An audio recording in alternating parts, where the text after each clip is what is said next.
right, welcome everyone to the May 18th Board of Education meeting.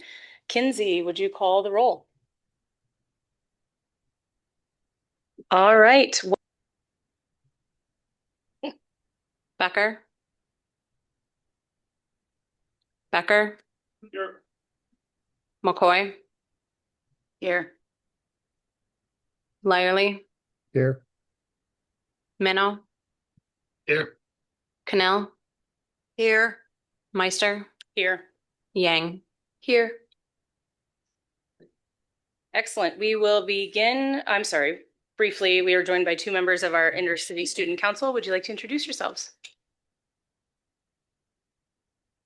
Hi everyone, my name is Paige and I'm a junior at Preble.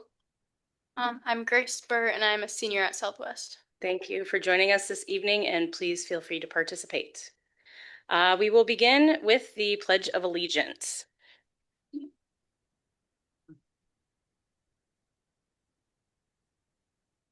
Pledge allegiance to the flag, United States of America, and to the republic for which it stands, one nation, under God, indivisible, with liberty and justice for all.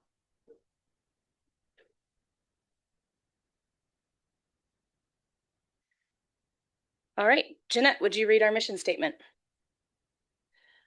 We educate all students to be college, career, and community ready, inspired to succeed in our diverse world. Thank you. Our land acknowledgement is: we, the members of the Green Bay Area Public School District, recognize and honor the original inhabitants of Northeast Wisconsin. Our district lives, works, and learns upon the ancestral homelands of the Menominee and Ho-Chunk nations and the current homeland of Oneida Nation. We acknowledge the 12 diverse and vibrant Wisconsin First Nations who have persevered here since before recorded time and continue to be integral parts of our community. We uphold our responsibility to repair relationships, initiate partnerships, and stand with all First Nations communities. All right, we are going to go into our open forum, and we will begin with our Intracity Student Council report. We have a short and sweet report today.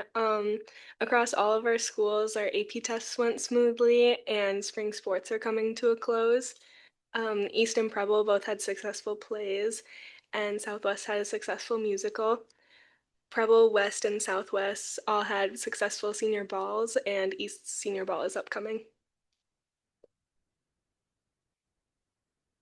Thank you. Any questions for our students? All right, thank you.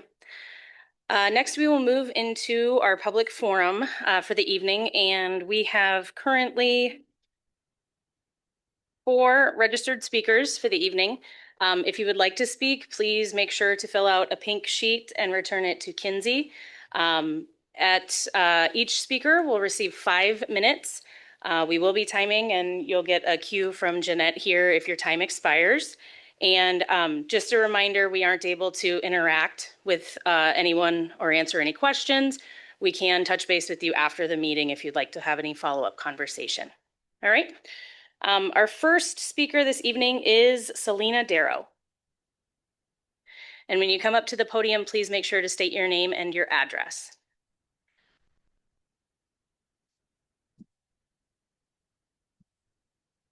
My name is Selena Darrow. I live at 2768 Creekwood Circle.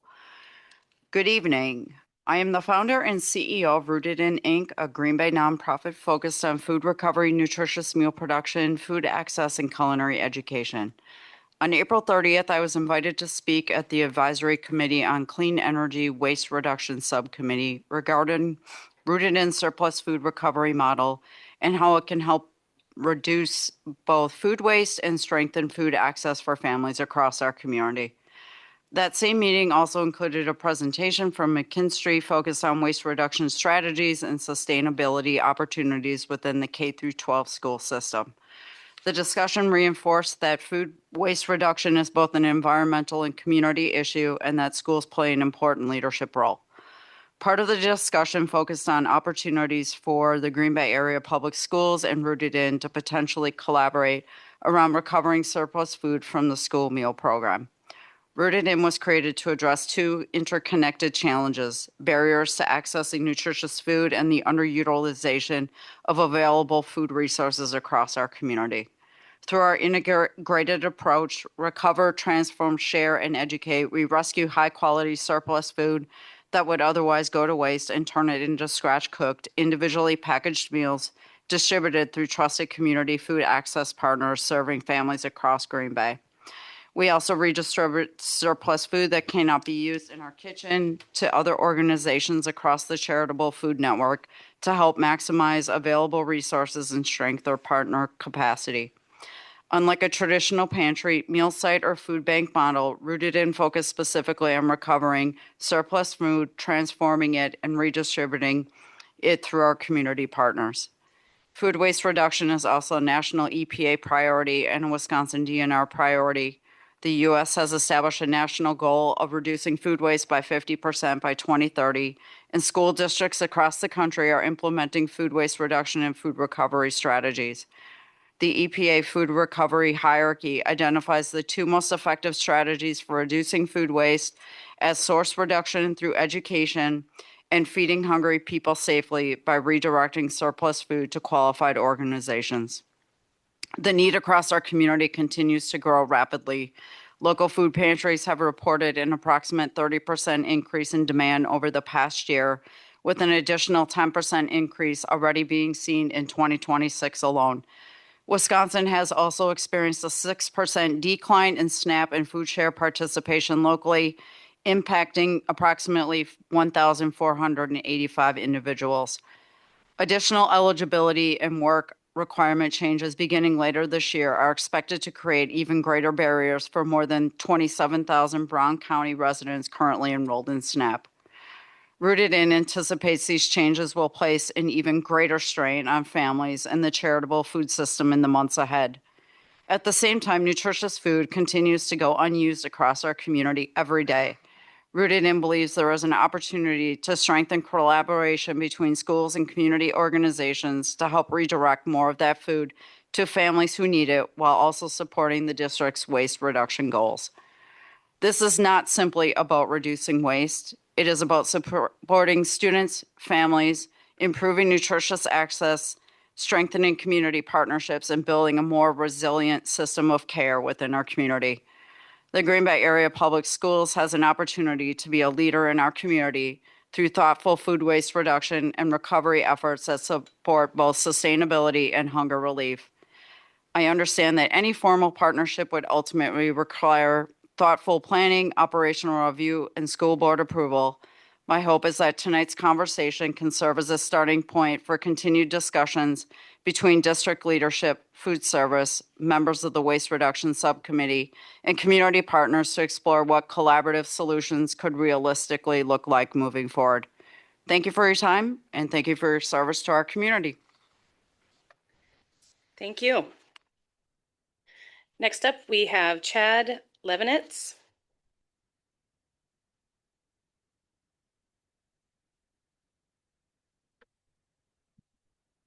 Yes, thank you and good evening. Chad Levenitz, 3530 Bay Highland Circle. I am the Preble Boys Basketball Booster Club president, and I'm speaking tonight to fully support Coach Rick Rosinski and putting him back in place of that. Several years ago, I had the opportunity to sit in on Coach Rosinski's interview at Preble. I could tell from a very early stage that it was very important for him to develop a program where the kids came first. Since that time, Coach Rosinski has ingrained himself in that Preble community. He has sat through countless hours of boring booster club meetings. He's reached out to stakeholders, to players parents, all to foster a community working together. Most importantly, I think, is the fundraising part of the Preble basketball program. Of utmost importance in that school district is fundraising, raising funds for a population that not everybody may have the socioeconomic status to participate that. I have seen Coach Rosinski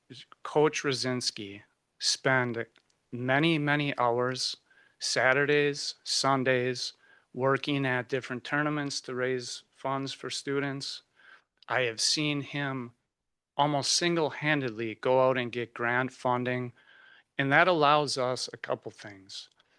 The goal for Preble is to pay for all leagues and all tournaments for all the kids. That way we don't have to keep going back to parents that might not be able to afford it. With that funding and all of his hard work, we have been able to set up a system where the student athletes, if they can't afford it, can discreetly approach a booster club because we have the extra funding, and we can get them in the program and we can keep these kids playing throughout the winter at no additional cost to them. You know, that is the type of leadership that we need at Preble. I have worked with Coach Rosinski over the last 3 years, and I can see how much he cares for the kids, he cares for the parents, and he wants to make that Preble program as good as it possibly can be. I have not once questioned that at all. In void of this leadership, I am very concerned that the summer programming, which is only a few short weeks away, where there's an imminent threat to losing a lot of the programming for the kids to participate in leagues, to participate in tournaments, to bond. Last summer we had, I think we only missed a few days of basketball programming during the summer, and it really brought the team together.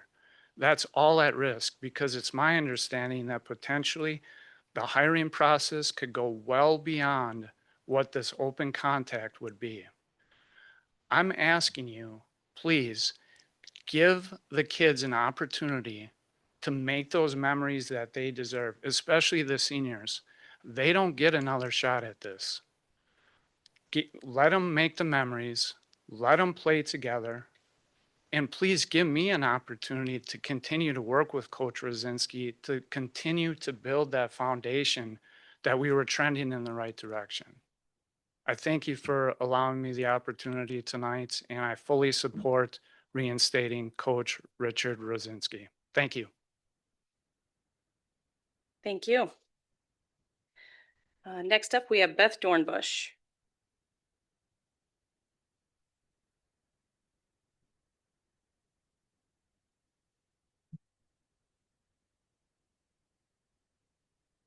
Good evening. My name is Beth Dornbush, and I am here to publicly express my strong support for Coach Rick Rosinski. My family has deep ties to Green Bay Public Schools. Our oldest daughter graduated from Preble. Our middle son, Will Dornbush, back there, is currently a junior and a returning varsity basketball player, and currently a varsity baseball player at Preble. Our youngest son attends Edison Middle School.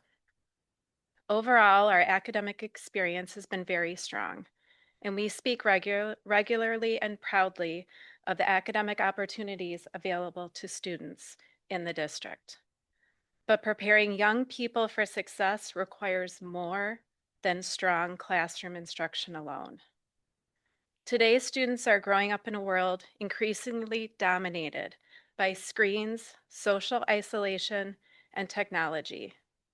Experiences outside the classroom, athletics, music, DECA, clubs, and activities play an essential role in helping students develop leadership, resilience, accountability, teamwork, and interpersonal skills. That is why coaches matter so deeply. Coach Rosinski has invested countless hours into developing young men both on and off the court. Like so many dedicated coaches, his work extends far beyond the basketball season. He creates opportunities for students to grow, compete, build confidence, and learn discipline and commitment. What concerns many of us is simply not this decision itself, but the process surrounding it. There are well over 100 signatures from families, players, alumni, and community supporters expressing support for Coach Rosinski. Yet many families feel their voices were never meaningfully sought or considered before this decision was made. When districts lose coaches who are deeply respected by the majority of their players and families, it sends a discouraging message, not only to students, but also to the many dedicated individuals willing to commit extraordinary time and energy to supporting young people. I understand that personnel matters are complex and that certain details cannot always be discussed publicly. However, I respectfully ask the board to consider the broader impact this decision is having on students, families, and community trust. Coach Rosinski has had a positive influence on many young men in this community, and I strongly encourage the board and district leadership to reconsider this decision and reinstate him as head coach of Preble Boys basketball. Thank you for your time and consideration. Thank you. Our final speaker is Jim Hayes.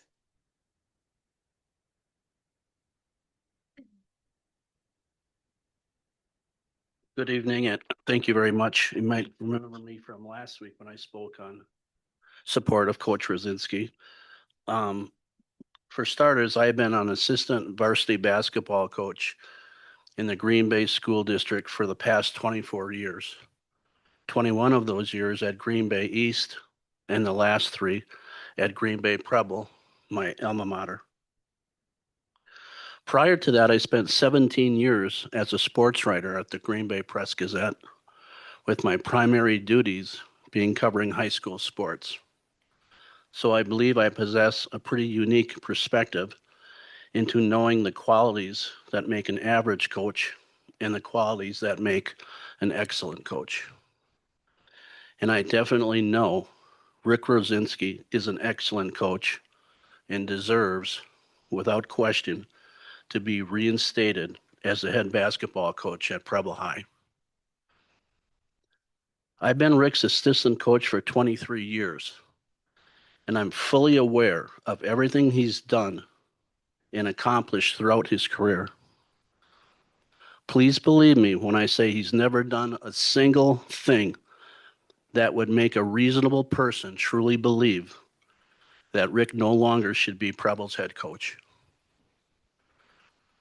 Is Rick a perfect person or coach? Of course not. But he's building a winning program at Preble and has tremendous support from our players and their parents, as you can see by their attendance here tonight. Rick has won 217 career games for this school district and led East to a regional championship in 2022, beating favored Milwaukee Rufus King down at King in the regional championship game. It was a cold, bitter winter night, and our players and me and Rick and their families will never forget what we accomplished that night. While the other 3 public basketball programs in Green Bay are struggling, Rick has the Hornets on the verge of doing some memorable things with these players and their families, as long as he gets the chance to continue doing what he loves to do, and that's coaching basketball at Preble High.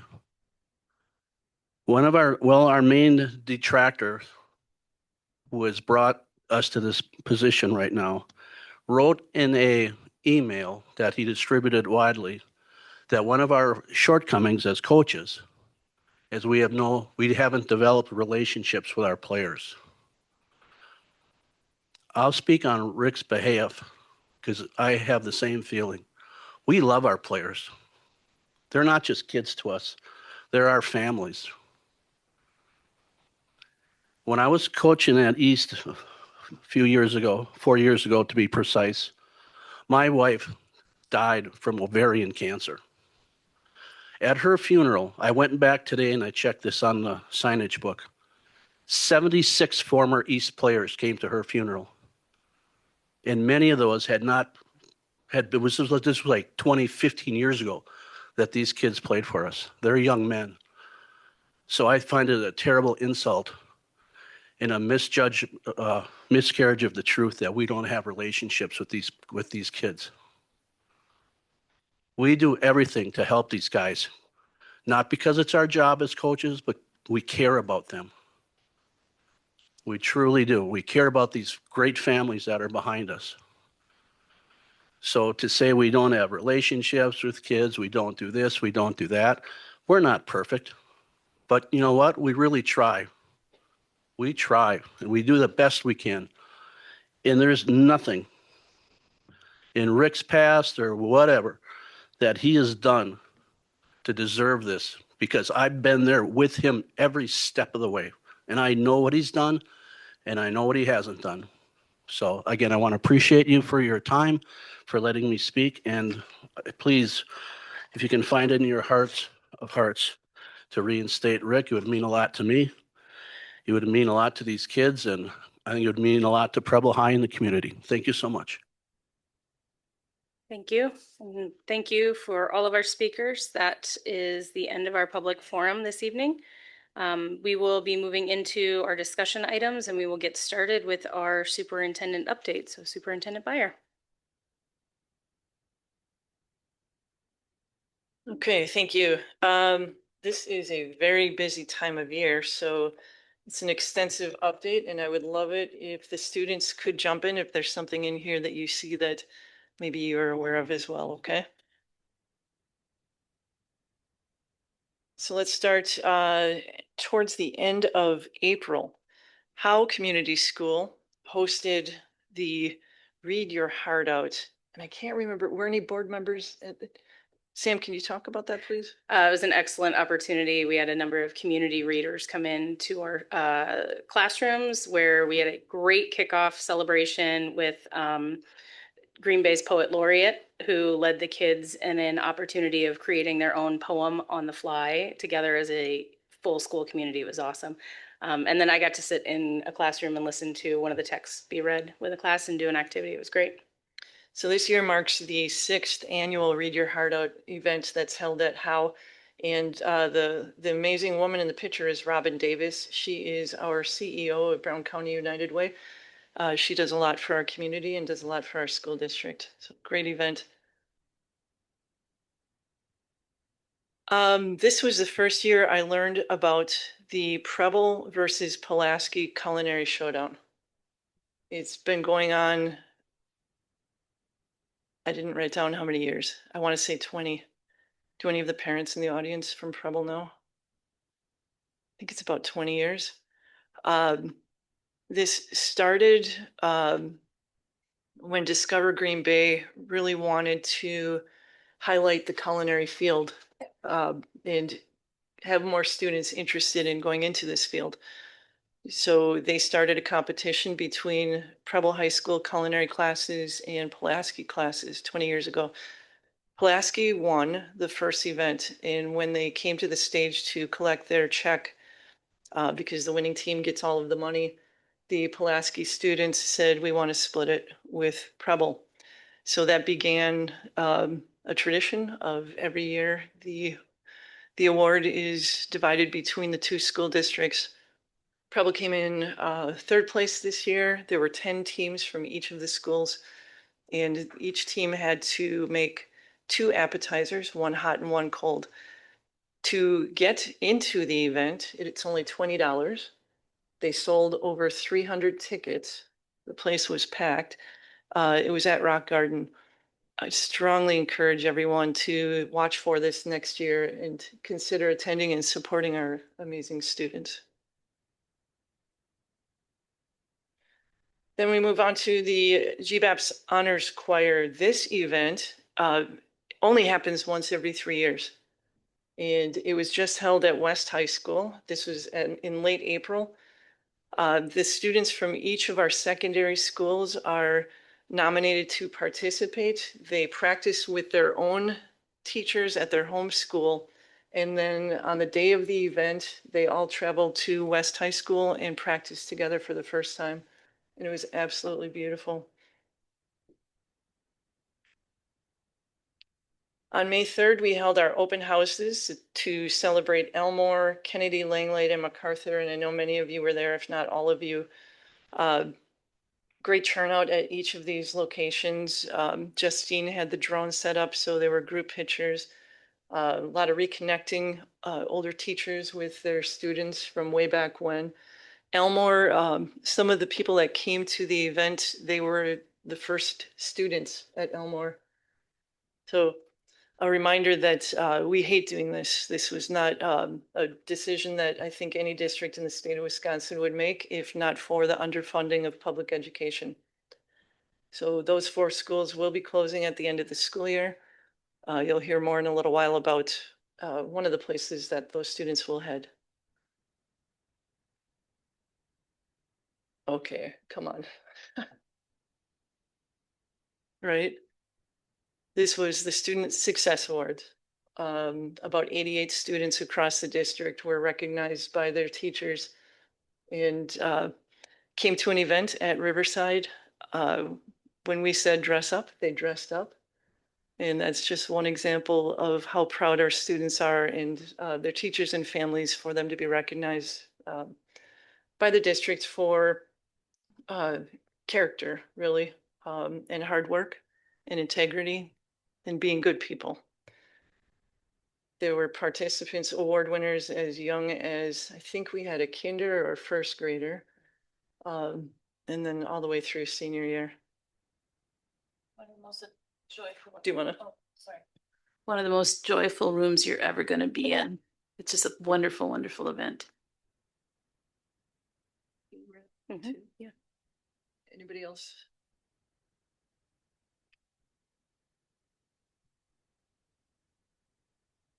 Okay, last week we had the Bridges Construction and Renovation Celebration.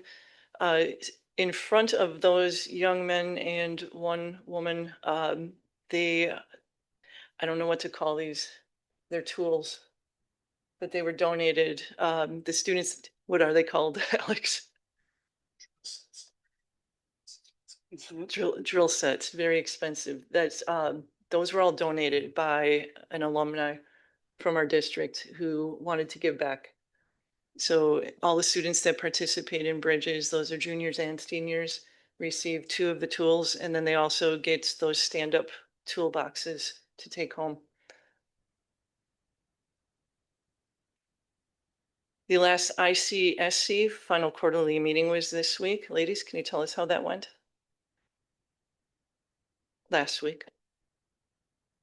Yeah, I was there. It was a very productive one, and it was just a good like last goodbye to everybody. I'm a senior, it's my first year doing it, but I made a lot of good friends doing it, and it was very nice to be able to put my input and just feel seen and make connections like Vicky, and yeah. Thank you. Board, they voted on next year's officers. So those are set in stone now for next year, and it's spread out this year, so not all from one school. We kept getting ties for vice president multiple times, 3 or 4 times. And then finally you went to, what was the last thing they had to do to figure out who won? So for co-president, they tied like 6 times like that. So they did a rap battle to decide. And then we actually decided they could both be co-president. So we just made them do it anyways. Yeah, they decided secretly they're going to do co, and then brought them back into the room and told them we're going to decide who's the vice president by whoever does the better rap. That was really mean. All right. Last week, again, we celebrated Southwest teacher Amanda Borst. She was selected as a recipient of the 2026 HMH Education Read 180 Excellence in Education Award. This classroom you're seeing are students that, for the most part, came to our country not being able to speak English.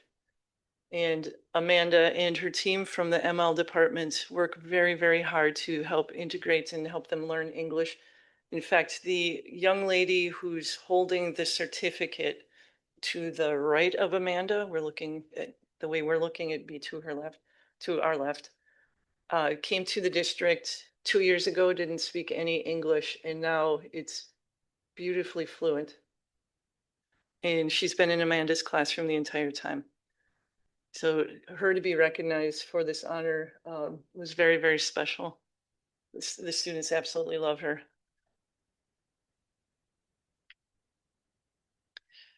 I hope you know Atticus. If you don't, you have a couple weeks yet to meet him. Atticus is a senior at Southwest High School. And as I think the board has learned a couple of weeks ago, he was honored with an appointment to the U.S. Naval Academy. It's a high honor. The appointment and acceptance to the Academy is a challenge that less than 1,500 young people across the country have the honor to receive this. He's also the son of an employee in the district.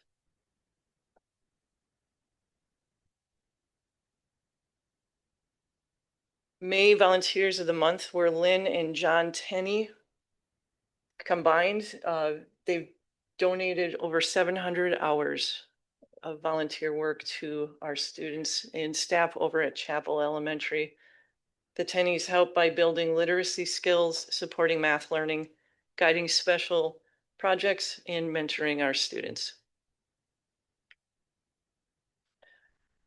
Along with the Preble Pulaski competition that I'd never heard of before, I had never heard of the Goody Duathlon.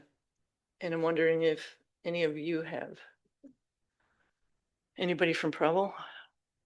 This has been going on for 15 years now. Students pair up with a student with disabilities, and they go to Pulaski High School, their stadium, once a year, and they compete as partners. So the student with disabilities and the student without disabilities, they do two events. They do a running event and a biking event. And it's districts from across the area.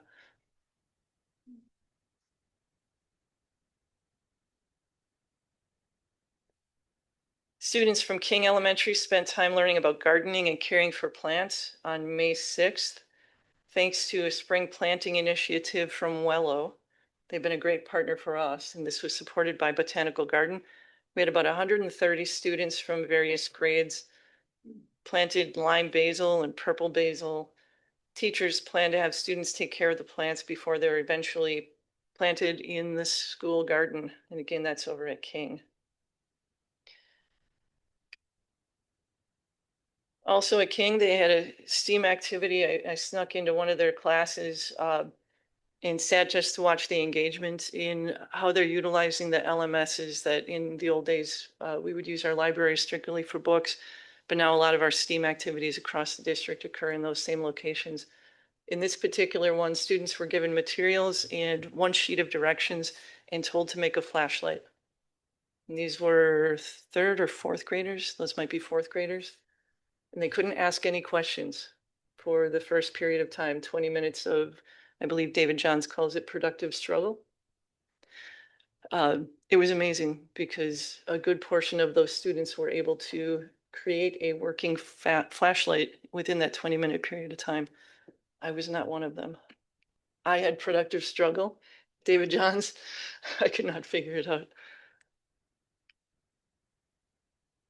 Beaumont Title I and STEAM Family Night was 2 weeks ago. This event's a result of creative partnership between the Beaumont LMS, the principal and the technology integrator.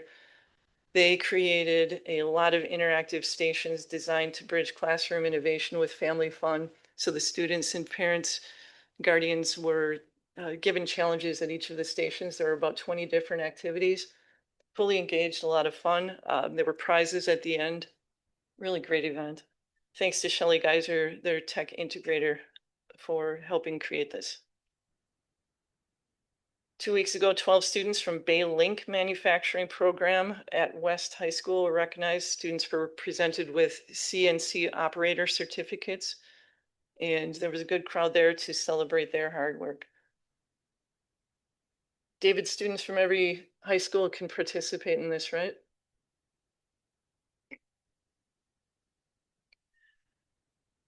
Last Monday night, Your son, along with the rest of the band, had their West Spring Band concert. Do great things. Another really wonderful initiative that's happening in our district. This is, it's been going on for 5 years now. They started it right during COVID, the return of COVID. Jim and Tracy Ryan, who Jim graduated from West High School in the 1980s, became a successful businessman and decided I want to give back. And he started this initiative where they collect funds from other graduates and then fully fund scholarships to Marquette University, UWGB, and NWTC. So, this is created because of our amazing alumni. Very special event over at West High School. The Ambassador Academy class of 26 had their last meeting. This was also 2 weeks ago. This time they had an opportunity to actually get into some classrooms and take a look at what Portrait of a Graduate looks like in action. It was a really good group, and board, you will meet them next month. Jefferson Head Start 2 years ago started an art show. It's spread out through their entire building, and it looks just like an art museum. If you ever get the chance to go to this event, I'm going to show you some of the artwork, and I want you to keep in mind, these are 4-year-olds that are making this kind of art. Okay, ready? You ready? This also was created by a 4-year-old. Look at that.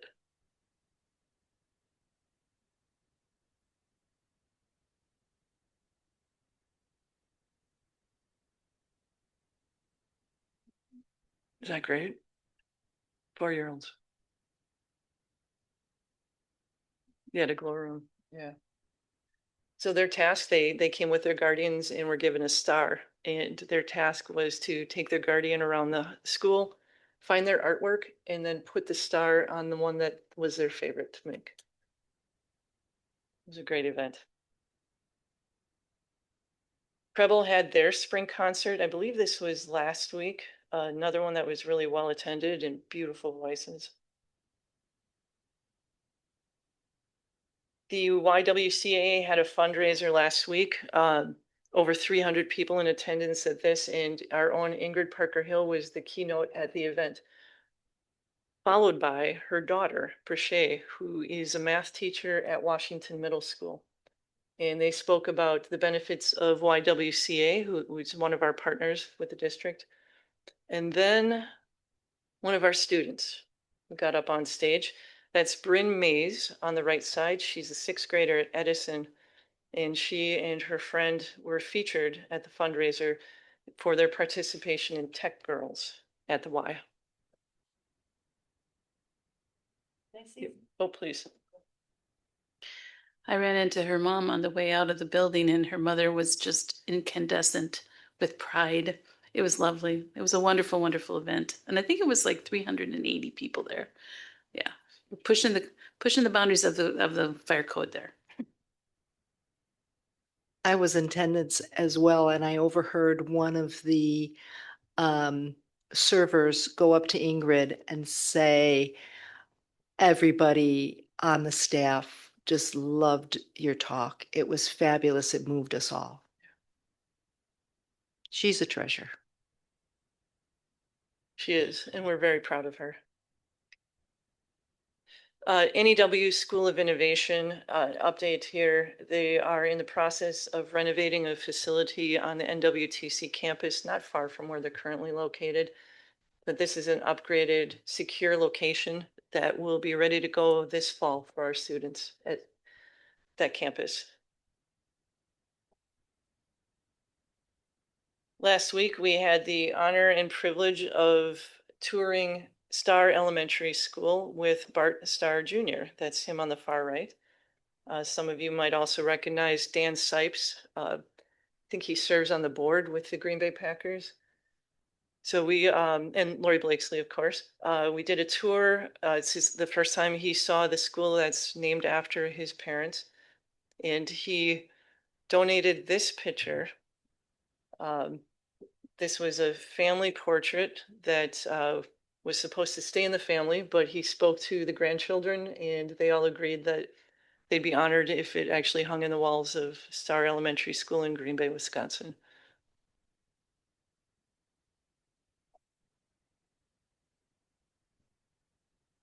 Green Bay Area Public School District, we partnered with Downtown Carvana Coffee House to launch the Cup of Kindness project. That kicked off last Friday.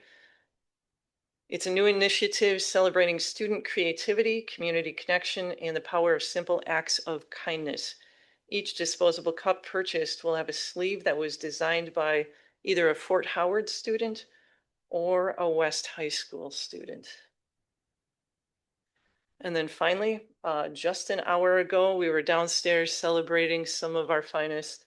We had the Staff Recognition Awards to highlight some really great things going on in the district. So a very fun event. I know that was a lot. Thanks for hanging in there. All right, thank you. Next up, we have a Clean Energy Advisory Committee update. We're being joined at the table by Kale.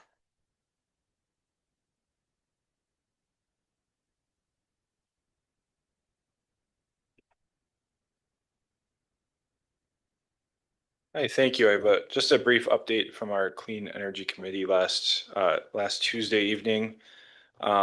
We did have some light attendance, so discussed with the group potentially adjusting some times to help those, even some virtual options to help some of our members be able to participate in that. It's difficult to get that group together. But we did recap as you heard from a speaker tonight, we recapped some of our waste reduction subcommittee notes and some next steps that we're looking towards, moving towards with that group to try to take some action. We spoke with our students about getting on a future ICSC agenda to help discuss some of the waste reduction pieces as well. And then some of the discussion was about how to incorporate some of our great technology that we're incorporating into our physical plant, our solar, our geothermal, and how to incorporate that into learning. One of our members had discussed some workshops and opportunities like that outside of just standard classroom curriculum. Also highlighting all the great things going on at Star Elementary, among others in the district, but with being a new school and utilizing a lot of this technology to try to highlight that as we open the doors of that building. So beyond that, again, it was more of an informative meeting as we look to potentially have one more before we break for summer. Any questions about the meeting? Any questions, Laura? Kel, I'm going to ask you a question that I already know the answer to, but I think other people might really be interested in the answer. So the cost of energy obviously has increased a lot in recent months. Can you just talk about the effect that all these energy saving things that our district has done, how that has helped our district in terms of cost? So as of right now, we can only talk in terms of projections. Obviously, a lot of this technology has just come online. 4 of our largest solar arrays recently in the past months have come online. So as we project out, we're looking at a bare minimum trying to become cost neutral to offset the large increase in utility costs, gas and electric. So at a minimum, looking to offset that with some of these technologies. That also goes with obviously some of our consolidations with our buildings as well. But at this point, we are working towards getting our dashboard that will display some of these energy savings and be able to give hard numbers for people to see how much energy, one, from our carbon footprint being reduced, but also from a cost standpoint, as we've, again, consolidated, incorporated energy efficient technologies into our construction. And then also, what we've done also, we're currently in the process of retro commissioning our buildings, which is mainly trying to get the most efficiency out of existing equipment, not replacing equipment. So that as well has helped reduce some of our energy costs. So with all those, we are trying to get that onto a dashboard that we're able to share publicly, and then provide some actual numbers of what we have accomplished, and then also again still project out of what we could potentially be saving with all these methods that we've approached. I think it's just really important to repeat it as often as possible that in a time of austerity, that those investments that we've made and will continue to make are really carrying their weight in saving our district and ultimately the taxpayers in this community. So, thank you. One note, just to emphasize that, though, Lori, I think as we project out right now, even being conservative, we would not be able to. We have chipped away significantly at a deficit just because of the efficiencies that we gain from not only consolidation but these technologies. So that we can confidently say in our projections. But again, as we work towards firming up those numbers. Any other questions or discussion for Kale? No. Thank you. All right, next we'll move into our legislative update. So Jeanette. Thank you. So short legislative update. As many of us know, the Assembly and the Senate, the State Assembly and State Senate are not in session on a regular basis. On May 11th, a 1.8 billion tax and school funding package was proposed by Governor Evers and Assembly Speaker Robin Vos and Senate Majority Leader Devin Lemieux. They came back into a special session on May 13th. The proposal passed the Assembly but was defeated in the Senate. Subsequently, on May 14th, Wisconsin's 5 largest school districts, superintendents, including Vicki Bayer, wrote a letter, Vicki Bayer, wrote a letter to lawmakers urging them to return to the table on special education funding. Nothing is in the works right now. So if nothing happens, they might come back into session in the fall. There's an election in November. They might not come back until after election. And that's where it stands. Any questions or discussion for Jeanette? Thank you, Jeanette. All right, with that, we will move into our consent agenda. At this time, can I get someone to read the motion? Laura. I move that the consent agenda items as presented be approved. Second. Any questions or discussion on any of these items? No? All right, Kinsey? Online voting is now open.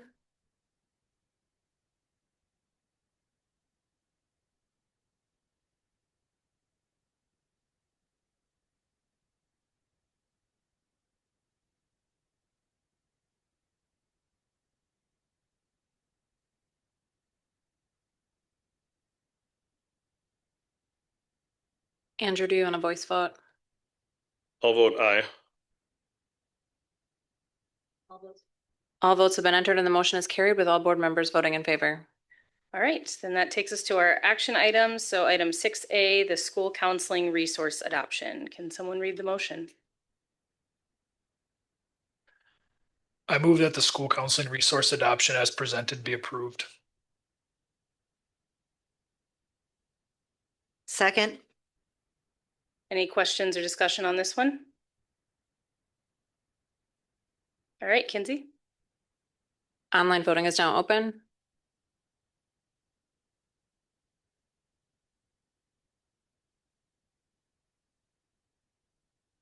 Andrew, do you want a voice vote? I think I'm in now. Oh, I got it. Thanks. All votes have been entered and the motion is carried with all board members voting in favor. Okay, that takes us to 6B, Board of Education Policy 345.62, Graduation Ceremony. Can someone read the motion? I move that the revisions to the Board of Education Policy 345.62 graduation ceremony as presented be approved. Second.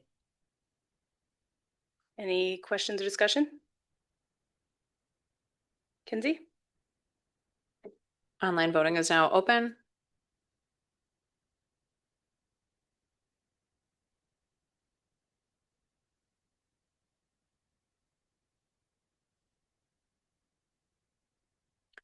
All votes have been entered and the motion is carried with all board members voting in favor. Sure. I just want to remind everybody that all of these things were discussed last week. So if anybody is thinking, oh my gosh, they're just voting for things they don't know about, we've discussed these things last week. All right, so that takes us to item 6C, revisions to Board of Education Policy 343.3 on independent study. Can I have a motion? I move that revisions to Board of Education Policy 343.3 independent study as presented be approved. I second.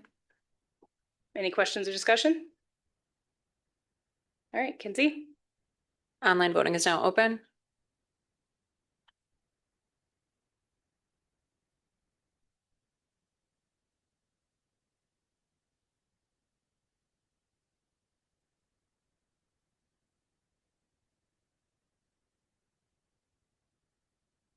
All votes have been entered and the motion is carried with all board members voting in favor. All right, and that brings us to the end of our agenda, so I would entertain a motion to adjourn. So moved. Second. All those in favor? All right. Thank you and have a great rest of your evening.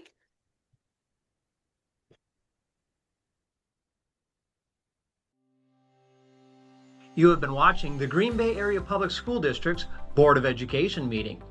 Please visit the school district's website, www.gbaps.org, for more information on the district and future meeting dates. If you cannot fully access the information on this video, please let us know the accessibility issue you are having by calling 920-448-2025 or by email at communications@gbaps.org. We will try to provide the information to you in an alternative format and/or make the necessary improvements to make the information accessible.